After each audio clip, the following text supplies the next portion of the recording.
Okay, kumusta? Marami pong salamat sa inyong suporta ulit. Ay, ito na naman. Ating ngayon shout out din sa ating suki na nanonood sa ating video or sa ating vlog. Sana ingat po tayong lahat ha. Ito yung natin gawa ng reaction ngayon. Ito yung isinampa na kaso nitong ni VP Sara sa House of Representatives. Mula doon sa House of Representatives dito sa Ombudsman. Although na ito yung topic natin noong nakaraang vlog natin. So yung patong-pato na kaso. So ito yun ang itong si Martires ng Ombudsman in-interview dito. Pakinggan natin yung interview nito.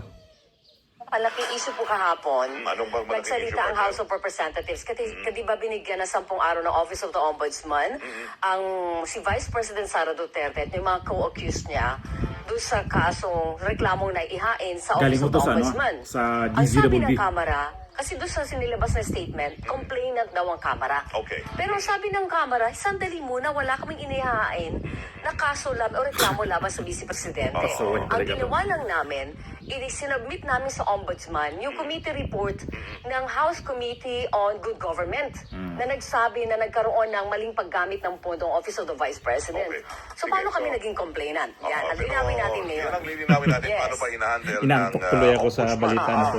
Itong mga ganito, pag naipapasa o sa kanila ang mga tinatawag ko na committee report na Yan. yan, anong ginagawa at sino ang tutukuyin nila na makakomplainant. Complainant. Nasa linya po natin. Si Ombudsman Samuel Martires po O, mismo pasok. para linawin ang issue ito. Senior Samuel Ombudsman, Martires. good morning. Morning po, Ombudsman.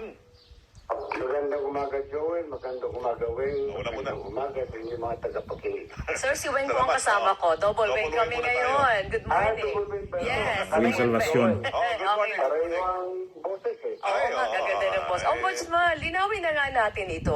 Ano po ba talagang nangyari? Bakit sabi ng Kamara, hindi kami complainant sa reklamo laban kay Vice Presidente? Okay, siguro naguguluhan lang sila. O naguguluhan lang yung yung spokesperson. Ay, sus. Ang nag-endorse sa amin ng committee report ng Committee on Good Government and Public Accountability ay ang Secretary General mismo. Nako. At sinasabi ng Secretary General sa kanyang sulat na itong committee report ni Representative Joel Chua was adopted by the House of Representatives. So ang naging complainant dito na ginawa namin is the House of Representatives Committee on Good Government and Public Accountability represented by its chairperson, Representative Joel Chua. Yun. Pero sir, So, sino ang gagawin namin complainant?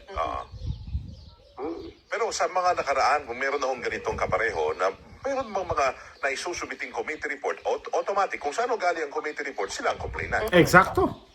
Alam mo, Weng, napaka-exit minsan natin mga memorya. If we remember the family case, it is not even a committee report. Kasi hindi lahat ng mga senador ay nag-concur kay Senador Gordon at sa committee report. opo. So just considered as a mere result of investigation of the Blue Ribbon Committee. Ang naging complainant doon ay si Senador Gordon at Senador Risa Hontiveros, representing the Blue Ribbon Committee. Si Senadora Aimee nag-file din ng kaso, di ba? Plenty lang.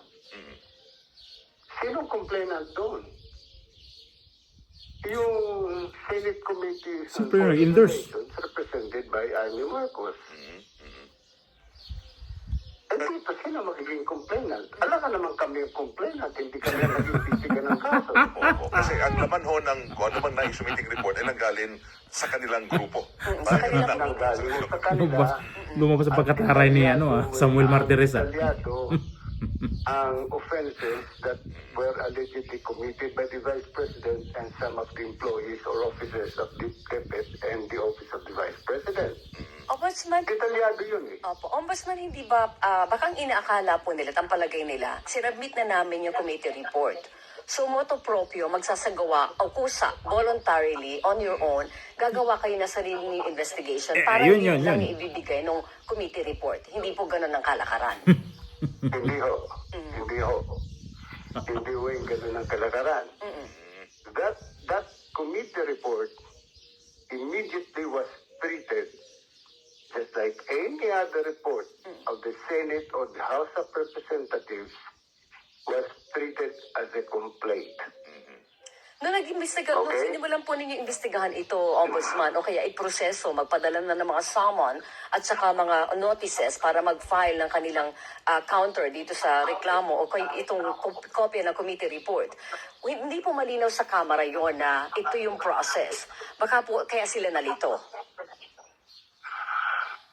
Ay, bakit pa nila kami furnishan ng kopya ng result ng kanilang investigation? Ano yun? Gagawin namin,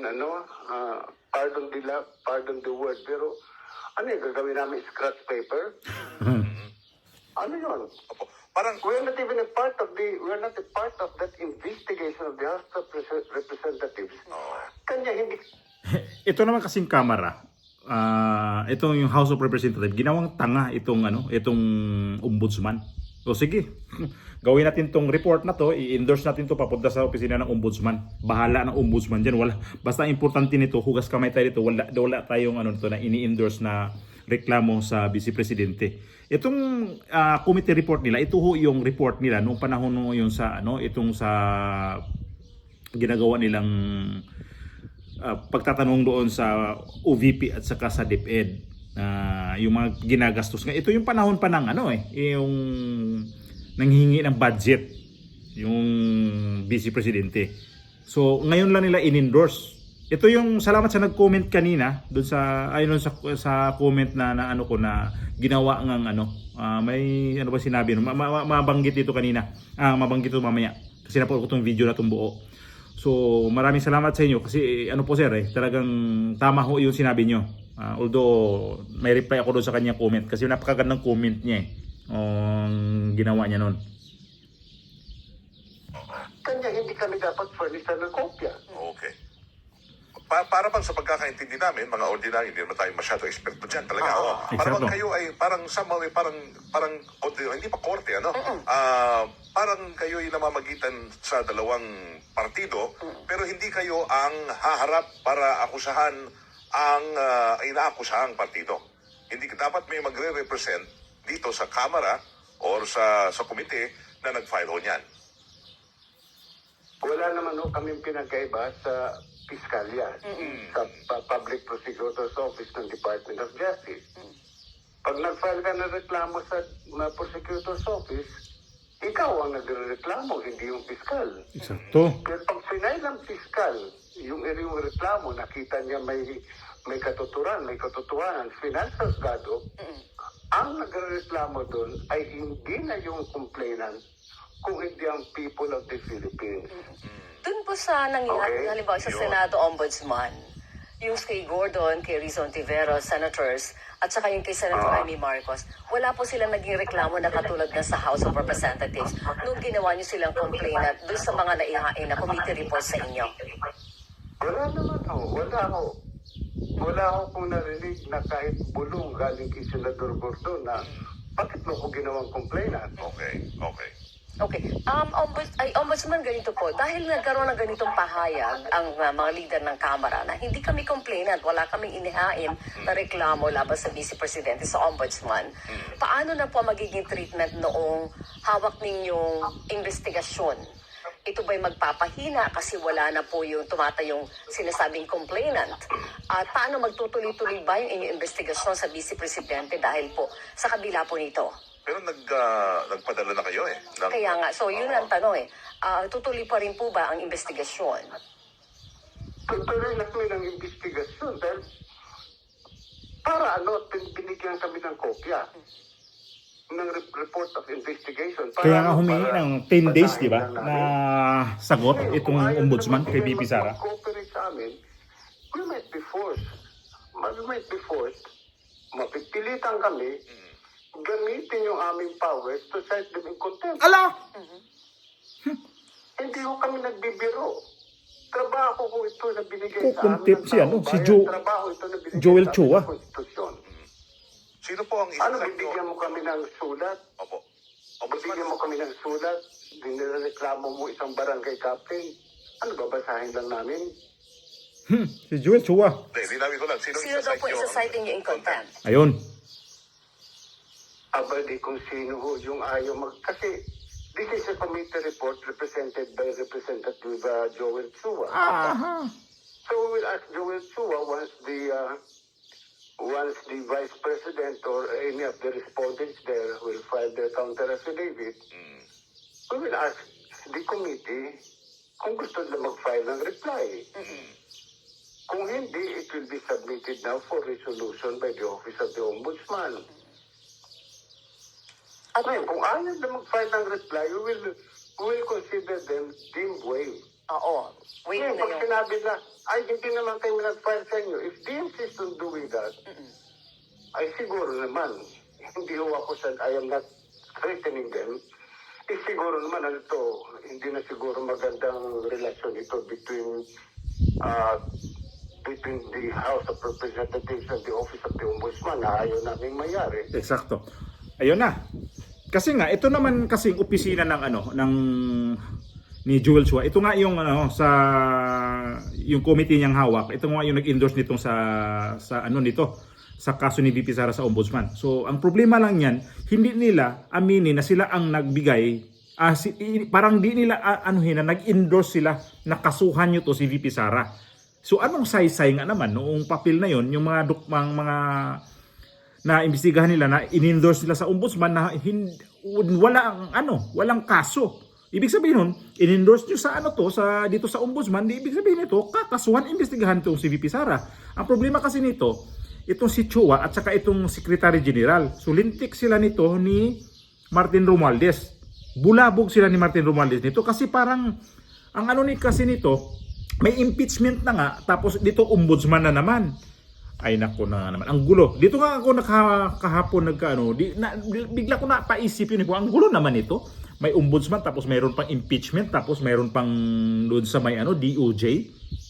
Saan kaya ang talagang kaso nito ang kasong haharapin ni VP Sara? Saan siya ngayon dito? Mukhang, diba, patong-patong nga yun. So, ang nangyari nito ngayon, kung hindi nila to aminin na ito, yung papel na yan, in-endorse namin yan para sa inyo, sa ombudsman, makontempt sila ni ombudsman, ito si Samuel Martires. Di buti nga sa kanila. At isa pa, ang nagpapagulo kasi ngayon dito, yung mga spokesperson talaga nila Pasikatan ng mga spokesperson. Iba yung spokesperson ni itong House of Representatives, yung anak ni Abante na ubod ng kapangitan pa naman Sorry na lang. Kasi nag-hire ang House of Representatives dyan, tapos gagawin mo lang dyan na magpapasikat ka sa mga dyan, sa mga media. Anak ng sukwa naman. O tapos nagpapasulo dyan, tayong taong bayan. Anong gagawin niya? Tapos mayroon pang lalaki dyan na may abogado din yan. Na sa rin yan, sa impeachment din yun. Ganun din. Grabe pag tumira sa Senado. Ay nako, plus Clear Castro. Mayroon pa sa Senado yung si Tungol ba yun? Ay, apat na yan ako. Sabi ko, ang gulo na sa Pilipinas talaga. Mga spokesperson ito, nagsasagutan sila mismo. Kasalanan ni ganito, kasalanan ni ganito. Ang gulo talaga ninyo. Kung ako ang House of Representatives niyan, tanggalin ko na yung spokesperson. Huwag ka na ng spokes dyan. Ang gulo ninyo. Na mabubuisit ka talaga sa balita na ang interviewin ng mga media yung mga spokesperson. Kasi nga spokesperson sila. Sila yung tagapag-abot ng mga ng mga iabot sa media, yung mga nanggaling sa mga opisina dyan, kung si kanino-kaninong opisina. Between the House of Representatives and the Office of the Ombudsman na ayaw namin mayari. Ayaw niya mangyari kasi itong Senate at saka itong House of Representatives, hindi na sila magkasundo. Kanya-kanyang batuhan na ng sisi nito. Kesyo binalik ang impeachment kasi nasa constitution yan. Kesyo ayaw tanggapin kasi nasa constitution. Ano ba talaga kuya? Ano ba talaga mga ate? Kung talagang mga abogado kayo dyan, kung nagpapanday kayo ng mga batas dyan, ayusin nyo yung batas nyo para hindi kayo magturuan kung kanino dapat yan ngayon, ang ombudsman, tama ang may nito itong ombudsman na si Samuel Martires. Tama ang ano nito, na ayaw nila magkaroon ng sagutan na naman. Between the House of Representatives and the Office of the Ombudsman na ayaw namin mayari. I think they should cooperate with us because they were the ones na, kumbaga kinalabit kami, kiniliti kami. Opo. Sa mga Pero pag tumakbo naman yung investigasyon ninyo kung halimbawa Hindi para naman itrato nyo ng wave yung kanilang tanig para mag-file ng anumang reply doon sa magiging sagot ni Vice President Sara Duterte, hindi po ba? Bibigyan kasi, pag nag-file naman si Vice President Sara Duterte at saka yung ibang respondents doon ng kanilang counter affidavit, the House of Representatives will be furnished a copy. Paano, Sila mismo, si Vice President mismo, mag-furnish ang copy sa kanila. paano ombudsman ko sabihin ni Vice President na wala naman palang complainant laban sa akin Bakit pa ako tutugon sa notice na binigay sa akin ng ombudsman? Yari, Tingnan natin kung ano kung anong kahinat nandito. Pero definitely, Tingnan natin yun. hindi ninyo pwedeng isantabi yung fact na merong kailangang imbestigahan. Hindi namin pwedeng isang tabi, we cannot close our eyes, hindi namin pwede ipikit ang aming mga mata na merong isang reklamo na ibinigay sa amin. Okay. Ombudsman, Diba? di ba ang ombudsman naman ay talagang nasa otoridad nyo na imbestigahan yung mga question ng mga opisyal ng gobyerno. Yung pagpapadala ho ninyo, yung 10 araw, binigyan nyo ng 10 araw ang sign ng Vice Presidente, yun ba ay senyales na nakita nyo na talagang meron hong probable cause yun niya sabi? Wala. May mga tamang na ebidensya Wala. na kumukwestiyon. Clarification lang ho yun. Ito po, Tanong nito. Itong committee report na ito laban sa yung kanilang mga akusasyon laban sa Vice Presidente. Wala pa ho kami, hindi pa kami umaabot doon sa Wala pa. puntos ng pag-determine ng probable cause. Hihintayin muna namin, nakita lang namin doon sa report na may sufisyente na ebidensya. So gusto namin sagutin ngayon ng mga respondents nila Vice President Sara yung nakasaad doon sa report na yon. Ngayon, doon kami determine yun based on the counter affidavit at saka doon sa report. Pag-aralan namin ngayon, if there is probable cause, then we will make the determination later on. Meron na rin po bang ombudsman na pakikipag-ugnayan ang Office of the Vice President sa Office of the Ombudsman kung magsusumiti sila noong kanilang counter dito sa sinasabing laman ng committee report ng Kamara? Wala naman silang although natanggap na kasi ng Office of the Vice President, siguro naman they will submit the counter affidavit within that period of 10 days. Basta ang takbo ngayon ng ombudsman, diretso po yung investigasyon.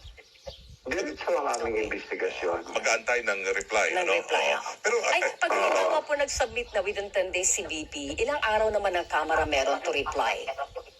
Ibigyan namin ng Kamara ng sufficient time to file also the reply from the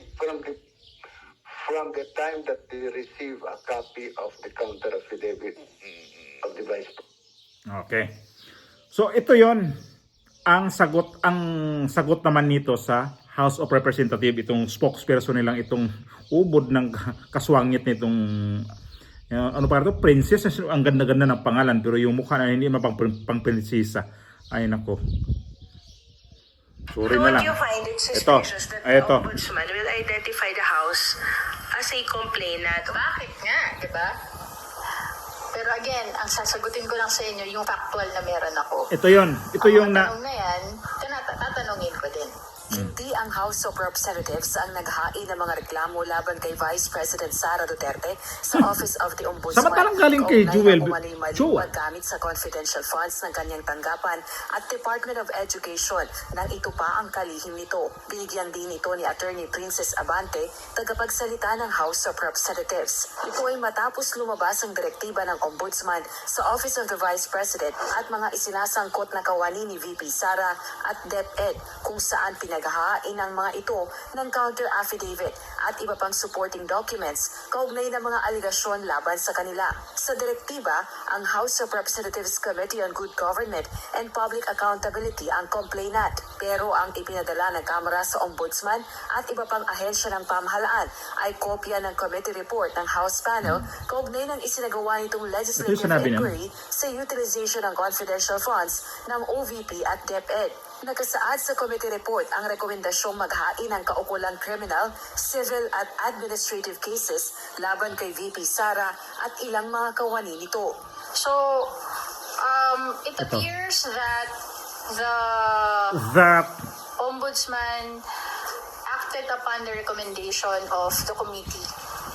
What I know is that the House or the committee itself did Itsura not nito. file any complaint, but it appears that the Ombudsman acted upon the recommendation. June 10, pinagtibay ng plenaryo ng Kamara ang committee report, samantalang June 16 ito natanggap ng Ombudsman. June 19, naglabas na ng direktiba ang Ombudsman para sa Office of the Vice President at mga isinasangkot na Action agad. gawain ng tanggapan at DepEd. Hindi naman masagot ng abogada ang tanong kung ano ang implikasyon ng direktiba ng Ombudsman sa nakaambang impeachment trial ni VP Sara. Wala pang kopya ng direktiba ng Ombudsman ang spokesperson ng House of Representatives. Pero ang paniniwala nito, Well, the Ombudsman should perform its duty, so Sure. we will see what will happen kung sa ginagawa nilang investigation. sa tanong naman kung hindi ba ito maikukonsiderang forum shopping o Ayun, paghahali ng higit forum isang shopping. reklamo upang mapataas ang tsansa na maipanalo ang kaso. Ang tugon nito, Una-una, hindi ang House ang nag-file ng complaint. So, ang Malinaw, in-initiate lang ng House ay yung impeachment trial through the transmission of the articles of impeachment. samantala, ayon naman sa pahayag ng OVP, natanggap na nito ang order ng Ombudsman. Ayaw nila aminin na sila nagpapadala. Samantala doon, klaro na kanina napakinggan natin si Ombudsman Samuel Martires na galing sa opisina ni Joel Chua, yung sa Committee on Good Government, yung complaint. Tapos ito sabihin niya hindi daw yun galing sa kanila. Sinungaling si Martires, ginawa mo sinungaling tawag nito? Anak ni Abante. Anak ng sikwate naman talaga. Ginawa niya. Tapos ngayon, itong ombudsman, umaksyon agad. Di ba? 19, nagpadala na sila ng summon kay BP Sara. Ito ngayon ang sagot naman ni Dilema. Ito daw, may plano talagang i-dismiss itong kaso na to ni Martires. Kasi itong si Ombudsman Martires, by July, bababa na to sa pwesto niya. So, papalitan na to ng iba. Kaya siguro daw, sabi nito ni Leila Dilema, minamadali ito para i-absuelto tong kaso na to sa ombudsman. Ito para mga tanga talaga. Ano lang Ito. I'm glad na bringing out mo yung senator, yung point of the Duterte appointees. Itong programa na itong DWIG, itong si Duterte appointee, Lorna in the person Kapunan, of the current at itong si Jaime Ombudsman, Regalario. Martires, no? Grabe kabayas. At recently, nagtaka lahat, no? Pati ang House, kung bakit all of a sudden, itong ombudsman na napakabagal gumalaw Ayan, sa mga fina-file na cases against Duterte, against the family, Duterte family, or Duterte, May history ba na may ginalaw na siya sa mga cases? Sa pawan pa. lahat nga ata ng cases against Duterte. Well, to mention one, family. Senator Dick Gordon then, as head of the Blue Ribbon, had very convincing evidence against the president himself. Na dismissed, no? Okay, ngayon, Hindi yata umabot yung... Ay naku, wag ka nang sasapaw, Manong. Diyos ko po. Mabayas na nga kayo eh. Pangalan ni Duterte, di ba? Duterte, di ba? okay, so, Siya yung dyan grand designer on how they will do it that's why nga, the legal circles now are saying, and even we've heard from the House, nagtataka ang House na bakit right after the Quadcom Pakinggan natin si Dilima. its recommendation for the filing of charges against VP Sara on the use of confidential funds, biglang biglang na-energize ang ombudsman at agad-agad without any complainant, motu proprio asked the Vice President to file her counter affidavit. Meron ba kayong idea? Knowing you're very knowledgeable of the dirty tricks of the Duterte camp, no? Ano pong comment natin? Nakakaduda yan talaga. There's really room and there's reason for concern, especially on the part of the prosecutors, sa impeachment prosecutors. Kasi nga, nabanggit mo na napakabilis. So that's out of character, actually, if we can say so, na ang bilis niyang umaksyon para sagutin kaagad si VP Sara. And we have to take note na malapit na kasi siyang mag-retire. Come July. Magre-retire na. So, hindi mawawala sa atin na magduda, magsuspetsa na baka nga ang balak ay baka aaksyonan niya kaagad pag nakuha na-submit na yung counter affidavit at hindi malayo yung i-dismiss. And then kapag i-dismiss yan, necessarily, that would have an effect on the impeachment case. Ayan. Hindi ko maintindihan. Takot sila na inaksyonan kaagad ng ombudsman kasi ang utak na naman nila, baka daw i-dismiss. Pag hindi aksyonan, magagalit. Kasi pagit pinapatagal nung gaya nung sa impeachment. Sige, turuan ng turuan. Ito naman na inaksyonan agad ng ombudsman. Nagagalit pa din kasi bakit inaksyonan agad? Kasi may plano to na i-dismiss ang kaso kasi bababa sa magre-retire na itong July. Ano ba talaga ang gusto talaga mangyari ito sa Pilipinas talaga? Pag hindi inaksyonan, sabihin inuupuan. Pag aksyonan agad, may opinion pa rin na ganito, i-dismiss pa din.